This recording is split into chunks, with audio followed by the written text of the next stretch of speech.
పెద్ద పెద్ద ఫ్రాంచైజీస్ అన్నా పెద్ద పెద్ద కాంప్లెక్స్ స్క్రిప్ట్స్ అన్నా కన్ఫ్యూజన్ అన్ఆన్సర్డ్ క్వశ్చన్స్ రైజ్ అవ్వడం అనేది కామనే. కానీ స్పై జానరాలో బాగా రేర్, ముఖ్యంగా ఇండివిజువల్ యాక్షన్ జానరాలో. బట్ టెనెట్, డెడ్ రేకనింగ్ లాంటి కొన్ని స్క్రిప్ట్స్ బాగా కన్ఫ్యూజ్ చేస్తాయి అనమాట. Dead Reckoning and Mission Impossible previous parts explanation videos already మన ఛానల్లోని మిషన్ ఇంపాసిబుల్ ప్లేలిస్ట్లను పెట్టాను, డౌట్స్ ఉంటే వెళ్ళి చూడండి. పోతే ద ఫైనల్ రేకనింగ్ చూసిన తర్వాత ద ఎంటిటీ కొత్త ప్లాన్స్ కానీ థీరీస్ కానీ ప్రీవియస్ పార్ట్స్కి ఉన్న కనెక్షన్ గురించి చాలా మందికి చాలా డౌట్స్ మిగిలిపోయాయి అనమాట. అర్థం కావట్లేదు, ఎక్స్ప్లెయిన్ చేయమన్నారు. కంప్లీట్గా ఫిలిం ఎక్స్ప్లెయిన్ చేసిన వీటికి సంబంధించి సపరేట్ ఎక్స్ప్లెనేషన్ పక్కాగా ఇవ్వాలి. సో ఈ అన్ఆన్సర్డ్ క్వశ్చన్స్ గురించి కంప్లీట్గా ఈ వీడియోలో తెలుసుకుందాం. తర్వాత కంప్లీట్ నార్మల్ స్టోరీ గురించి సపరేట్ ఫిల్మ్ ఎక్స్ప్లెనేషన్ వీడియోలో తెలుసుకుందాం. ముందుగా ఈ అన్ఆన్సర్డ్ క్వశ్చన్స్లోని ఆ ప్రీవియస్ పార్ట్స్లోని ర్యాబిట్స్ ఫుడ్కి ఉన్న కనెక్షన్ ఏంటి, ఎంటిటీ చాలా మందిని ఎలా బ్రెయిన్ వాష్ చేసింది, న్యూక్లియర్ గ్లోబల్ స్ట్రైక్ని ఎలా మొదలు పెట్టగలిగింది, సైబర్ స్పేస్ని ఎలా డామినేట్ చేయగలుగుతుంది, అండ్ ఎంటిటీ ఇప్పుడు కొత్తగా వేసిన ప్లాన్స్ ఏంటి, దాన్ని ఆపడానికి ఈథన్ వేసిన ప్లాన్ ఎలా వర్క్ అయింది. డెడ్ రేకనింగ్ క్లైమాక్స్లోని ఆ కనుమరుగైన సెవెస్తపోల్ సబ్మెరీన్లోని ఈ ఏఐ ఎంటిటీని యాక్టివేట్ చేయగలిగే కీ ఈథన్ హంట్కి దొరుకుతుంది. కానీ ఆ సబ్మెరీన్ ఎక్కడుందో హంట్కి తెలియదు.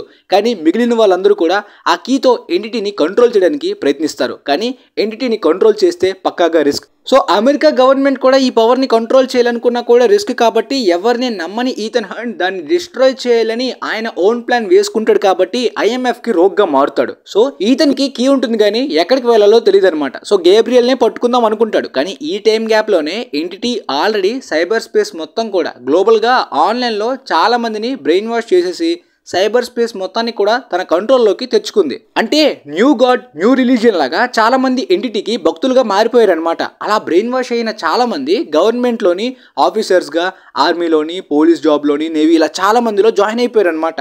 సో ఎంటిటీకి సపోర్ట్ చేద్దామని ఎంటిటీ వేసే ప్రతి ప్లాన్స్లో కూడా వీళ్ళు సక్సెస్ఫుల్గా అది ముందుకు వెళ్ళాలి, ఎంటిటీయే సక్సెస్ అవ్వాలని బ్రెయిన్ వాష్ అయిపోయిన వాళ్ళు. ఈథన్ హంట్ దాన్ని డిస్ట్రాయ్ చేయడానికి పక్కాగా టైం పడుతుంది. ఒకవేళ డిస్ట్రాయ్ చేసినా సరే ఈ లోపది మొత్తం సైబర్ స్పేస్ని పారాసైట్ లాగా మొత్తం అన్ని కంట్రీస్ని కూడా తన గుప్పెట్లోకి తెచ్చుకుంటుంది. ఆ తర్వాత ఎంటిటీని డిస్ట్రాయ్ చేసిన మొత్తం సైబర్ స్పేస్ అంతా కూడా కొలాప్స్ అయ్యి వరల్డ్ ఎకనామీ పడిపోయేంత సిచ్యువేషన్లో ఉన్నాం. సో ఎంటిటీని డిస్ట్రాయ్ చేయకూడదు, ఎలా అయినా సరే మనం దాన్ని కంట్రోల్ చేయాలని చెప్పి మరొకసారి ఈథన్ హంట్కి ఇన్ఫార్మ్ చేస్తారు. కానీ ఈథన్ దాన్ని నమ్మడు, ఎలా అయినా డిస్ట్రాయ్ చేద్దామని అనుకుంటాడు. ఫిలిం మధ్యలో మీరు అబ్జర్వ్ చేసినట్టయితే కొంతమంది ఈ ఎంటిటీ ప్లాన్ ఫెయిల్ అవ్వకుండా ఆపడానికి బ్రెయిన్ వాష్ అయ్యే పీపుల్స్ లాగా బిహేవ్ చేస్తారు కదా. వీళ్ళు ఎక్కువ శాతం ఆన్లైన్లో టైం వేస్ట్ చేసిన వాళ్ళనే ఈ ఎంటిటీ ఈజీగా బ్రెయిన్ వాష్ చేయగలుగుతుంది, వాళ్ళని తన రిలీజియన్లోకి జాయిన్ చేసుకోగలుగుతుంది. ఇక న్యూక్లియర్ స్ట్రైక్ ఎందుకు మొదలవుతుందంటే ఎంటిటీ ఆల్రెడీ కొన్ని కంట్రీస్ యొక్క న్యూక్లియర్ పవర్ గ్రిప్ని తన చేతిలోకి తెచ్చుకుంటుంది. దాంతో చాలా కంట్రీస్లో న్యూక్లియర్ మిసైల్స్ని తను యాక్టివేట్ చేయగలుగుతుంది.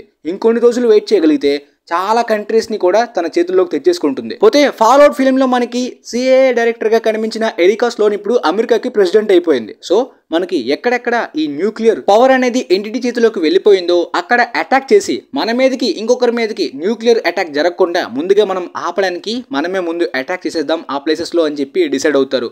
ఎవరికి డౌట్ రాకుండా మన అమెరికాలో కూడా ఎక్కువ పాపులేషన్ ఉన్న సిటీలో కూడా మనం అటాక్ చేసుకుంటే అప్పుడు ఇదంతా కూడా ఎంటిటీ వల్ల అని చెప్పి ఈ ప్లాన్ వేద్దాం అనుకుంటారు. కానీ ఈథన్ అస్సలు ఒప్పుకోడు. ఎంటిటీ ఎగ్జాక్ట్గా మీరు ఇలానే ఆలోచించాలని చెప్పి ఈ ప్లాన్ని క్రియేట్ చేసింది. కాబట్టి ఎంటిటీ అనుకున్నట్టు మీరు చేయకుండా మనం ఇండిపెండెంట్గా డిసిషన్ తీసుకోవాలి, ఈ టైంలో మనందరం కలిసికట్టుగా దాన్ని ఆపాలని చెప్పి ఎంతో నమ్మించడానికి ప్రయత్నిస్తారు. అక్కడ ఎవరు కూడా నమ్మరు. ఎందుకంటే ఈథన్ గతంలో తన మిషన్స్ సక్సెస్ఫుల్గా కంప్లీట్ చేయడానికి అదర్ కంట్రీస్ యొక్క రూల్స్ని అతిక్రమించి ఎన్నో తప్పులు చేశాడు. కానీ మిషన్ సక్సెస్ఫుల్గా అయ్యింది, చాలా కంట్రీస్ని కాపాడాడు. కానీ అక్కడ ఉన్న వాళ్ళందరూ కూడా ఈథన్ హంట్ని నమ్మలేం, తను రూల్స్ని అతిక్రమించే పర్సన్ అని చెప్పి ఎవరు నమ్మరు. కానీ అమెరికన్ ప్రెసిడెంట్ ఎరికా స్లోన్ నమ్మి 3 days టైం ఇస్తుందన్నమాట. న్యూక్లియర్ స్ట్రైక్, ఆ మిసైల్ స్ట్రైక్ అనేది మొదలయ్యక ముందే నువ్వు ఎంటిటీని ఆపాలని. ఇక తర్వాత క్వశ్చన్, ఎంటిటీకి ర్యాబిట్స్ ఫుడ్కి ఉన్న కనెక్షన్ ఏంటి? మిషన్ ఇంపాసిబుల్ థర్డ్ పార్ట్లోని ఓవెన్ డేవియన్ అనే ఆర్మ్స్ డీలర్ ఈ ర్యాబిట్స్ ఫుడ్ని ఒక హైయెస్ట్ బిడర్కి అమ్ముదామని ప్లాన్ వేస్తాడు. ఆ ర్యాబిట్స్ ఫుడ్ గ్లోబల్గా చాలా పవర్ని కంట్రోల్ చేయగలిగే బయోవెపన్ అని అప్పట్లో చాలామంది అనుకుంటారు. కానీ దానికి ఉన్న మరొక నేమ్ యాంటీగాడ్. మంచివాడుగా యాక్ట్ చేసి ఓవెన్ డేవియన్ దగ్గర ఆ ర్యాబిట్స్ ఫుడ్ని కొట్టేద్దామని ప్లాన్ వేసిన జాన్ మస్గ్రేవ్ కూడా ఫెయిల్ అవుతాడు. ఈతనే దాన్ని సొంతం చేసుకుంటాడు. కానీ షాంఘైలో చైనా దగ్గర ఈథన్ ఈ ర్యాబిట్స్ ఫుడ్ని దొంగలిస్తాడు కదా, ముందు దీన్ని కనిపెట్టింది వాళ్ళే. సో కనిపెట్టింది చైనా వాళ్ళైనా దాన్ని ఎలా యూజ్ చేయాలో వాళ్ళకి తెలియదు. అయినప్పటికీ ఇతను అక్కడ నుండి దొంగలించి తీసుకొచ్చినప్పటికీ తిరిగి IMF చేతిలోనే పెడతాడు కదా. ఆ తర్వాత వెస్ట్ కంట్రీస్లోని ఈ ర్యాబిట్స్ ఫుట్ని రీడెవలప్ చేశారనమాట. సో ఈ ఎంటిటీకి ఫస్ట్ ప్రోటోటైప్ ఈ ర్యాబిట్స్ ఫుట్ అనమాట. అంటే ఎంటిటీ యొక్క కోర్ మాడ్యూల్ ఆ ఏఐని సెవస్తపోల్ సబ్మెరీన్లోని టెస్ట్ చేస్తున్న టైంలోనే ఆ ఏఐ రోగ్గా ఎంటిటీగా మారి ఆ సెవస్తపోల్ సబ్మెరీన్ క్రూ మొత్తం ధ్వంసమయ్యేలాగా చేసి ఎవరికి దొరకకుండా సముద్రం అడుగులోకి వెళ్ళిపోయింది. అక్కడ నుండి ప్రపంచం మొత్తాన్ని కూడా కంట్రోల్ చేయాలని ప్లాన్ వేసింది. బట్ తనని యాక్టివేట్ చేసే కీ ఆల్రెడీ బయట ఉంది. అది హ్యూమన్స్ ఎవరైనా పొంది దాన్ని కంట్రోల్ చేయాలని ప్రయత్నిస్తారని చెప్పి ఆల్రెడీ గేబ్రియల్ని తన వలలోకి వేసుకొని బ్రెయిన్ వాష్ చేద్దాం అనుకుంటుంది. కానీ గేబ్రియల్ కూడా ఎంటిటీని కంట్రోల్ చేయాలని ప్రయత్నిస్తాడు. కానీ కీస్ని తెచ్చే విషయంలోని గేబ్రియల్ ఫెయిల్ అయ్యాడు కాబట్టి ఎంటిటీ మళ్ళీ తిరిగి గేబ్రియల్ని తన ప్లాన్ కోసం యూజ్ చేయదు. కానీ గేబ్రియల్ మాత్రం ఎలా అయినా ఎంటిటీని కంట్రోల్ చేద్దామని అనుకుంటాడు అనమాట. కానీ ఈసారి ఎంటిటీని కాంటాక్ట్ అయ్యేది ఈథన్ కాబట్టి ఎంటిటీ ఈసారి ఈథన్ని చూస్ చేసుకుంటుందన్నమాట. అప్కమింగ్గా ఫ్యూచర్లో రాబోయే న్యూక్లియర్ అపోకలిప్స్ని ఈథన్కి చూపిస్తుంది. న్యూక్లియర్ పవర్ని తన చేతిలోకి తెచ్చుకోగలిగిన ఎంటిటీ అప్పుడే న్యూక్లియర్ అటాక్స్ని మాత్రం యాక్టివేట్ చేయదు. ఎందుకంటే ఒకవేళ అలా చేస్తే ఎంటిటీ కూడా డిస్ట్రాయ్ అవుతుంది కాబట్టి ఆ ఎంటిటీకి సౌత్ ఆఫ్రికాలోని ఒక డిజిటల్ సెక్యూర్లోని ఆ బిగ్ బంకర్లోని ఈ ఎంటిటీ మొత్తం కూడా అక్కడ దాక్కుని ఎన్నో ఏళ్ల వరకు బ్రతకగలిగే ప్లేస్ ఆ డిజిటల్ సెక్యూర్ బంకర్లో దొరుకుతుంది కాబట్టి అప్పుడు అక్కడికి తను సేఫ్గా వెళ్ళగలిగితేనే ఈ న్యూక్లియర్ స్ట్రైక్ని తను యాక్టివేట్ చేయగలుగుతుంది. సో తనకి సౌత్ ఆఫ్రికాలో ఉన్న ఆ డిజిటల్ సెక్యూర్ బంకర్ కావాలని చెప్పి ఈతనికి తన ప్లాన్ తెలిసిపోతుంది. కానీ గేబ్రియల్ దీన్ని కంట్రోల్ చేయడానికి, దీన్ని తన గుప్పెట్లో పెట్టుకోవడానికి లూథర్ తోటి ఒక మాల్వేర్ పాయిజన్ పిల్ని తయారు చేయిస్తాడు. ఆ పాయిజన్ పిల్ని కూడా గేబ్రియల్ తీసుకువెళ్ళిపోతాడు. ఆ మాల్వేర్ పాయిజన్ పిల్ హార్డ్ డ్రైవ్లోని మనం ఈ ఎంటిటీని బంధించవచ్చు. సో దాంతో అది ఆ డిజిటల్ సెక్యూర్ బంకర్లోకి వెళ్ళలేదు, కంప్లీట్గా డిస్ట్రాయ్ అవ్వలేదు. ఆ విధంగా సైబర్ స్పేస్ మొత్తం కూడా డిస్ట్రాయ్ అవ్వదు, ఎకానమీ పడిపోదు. సో ఇప్పుడు ఈతన్ వేసే ప్లాన్ ఈ పిల్లోని దాన్ని బంధించాలి. అలా బంధించాలంటే ముందు దానికి సోర్స్ కోడ్ కావాలి. అలా కావాలంటే ఆ ర్యాబిట్స్ ఫుట్ కోర్ మాడ్యూల్ ఆ కనుమరుగైన సబ్మెరీన్లోని ఈథన్ హంట్ తీసుకోవాలి. సో దానికోసం సబ్మెరీన్లోకి వెళ్తాడు.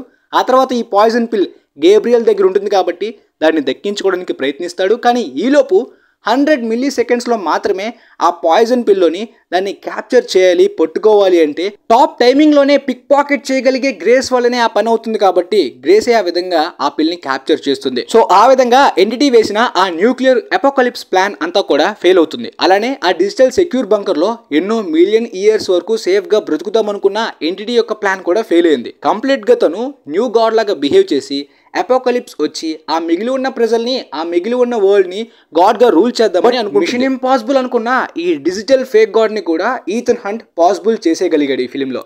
అలానే ఎంటిటీకి ఈథన్ హంట్ ఈ కీని సొంతం చేసుకుంటాడు. గేబ్రియల్ ఇందులో ఓడిపోతాడని ముందుగానే తెలుసు. అందువల్లనే గేబ్రియల్ని చూస్ చేసుకుంటుంది. ఎందుకంటే ఈథన్కి గతంలో గేబ్రియల్ ఎనిమీ కాబట్టి ఆ కీ దొరికే టైంలో గేబ్రియల్ని మేబీ ఈథన్ చంపేయచ్చు. ఆ విధంగా ఈ సెవస్తపోల్ సబ్మెరీన్ ఎక్కడుందో ఈథన్కి తెలీదు. దాన్ని ఎలా ఆపరేట్ చేయాలి, ఎలా కంట్రోల్ చేయాలో కూడా ఈథన్కి తెలీదు. కాబట్టి గేబ్రియల్ దగ్గర నుండే ఆ ఇన్ఫర్మేషన్ తెలుసుకుని సెవస్తపోల్ సబ్మెరీన్ వరకు రావాలంటే ఈథన్ చాలా ఓర్పుగా ఉండాలి, గతాన్ని మర్చిపోయి. కానీ ఎల్సా ఫాస్ట్ని కూడా ఇక్కడ గేబ్రియల్ చంపేశాడు. అయినప్పటికీ కూడా ఈథన్ చాలా ఓర్పుగా తన దగ్గర నుండే ఇన్ఫర్మేషన్ మొత్తం కూడా రాబట్టగలిగాడు.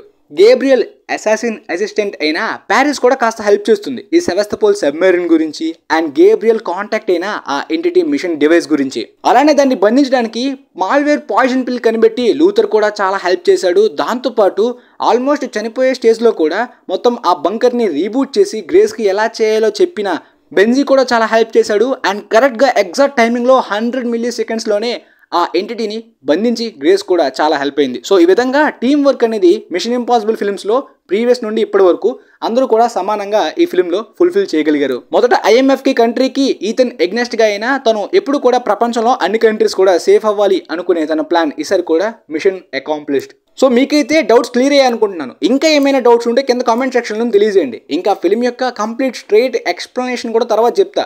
ఈ డౌట్స్ అన్నీ కూడా పెద్ద పెద్ద ఎక్స్ప్లెనేషన్ కావాలి కాబట్టి ఆ కామన్ స్ట్రైట్ స్టోరీ అనేది తర్వాత ఎక్స్ప్లెయిన్ చేయొచ్చు. ఆల్రెడీ మీరు చూసుకున్నట్టయితే డెడ్ రెకనింగ్ ఎక్స్ప్లెనేషన్ దాదాపుగా 20 minutes వరకు వచ్చేసింది. ఎందుకంటే ఆ ఫిల్మ్ టైంలో అన్ఆన్సర్డ్ క్వశ్చన్స్ యొక్క ఎక్స్ప్లెనేషన్ సపరేట్గా చేయలేదు కాబట్టి. బట్ ఇప్పుడు చేసేసాను కాబట్టి ఆ ఫిల్మ్ ఎక్స్ప్లెనేషన్ కాస్త షార్ట్ టైంలోనే కంప్లీట్ చేయొచ్చు. వీలైతే ఈ వీడియోని మీ ఫ్రెండ్స్లో ఉన్న వాళ్ళకి కూడా షేర్ చేయండి. పక్కగా వాళ్ళకి కూడా యూజ్ అవ్వచ్చు అని అనుకుంటున్నాను, డౌట్స్ ఉన్న వాళ్ళకి.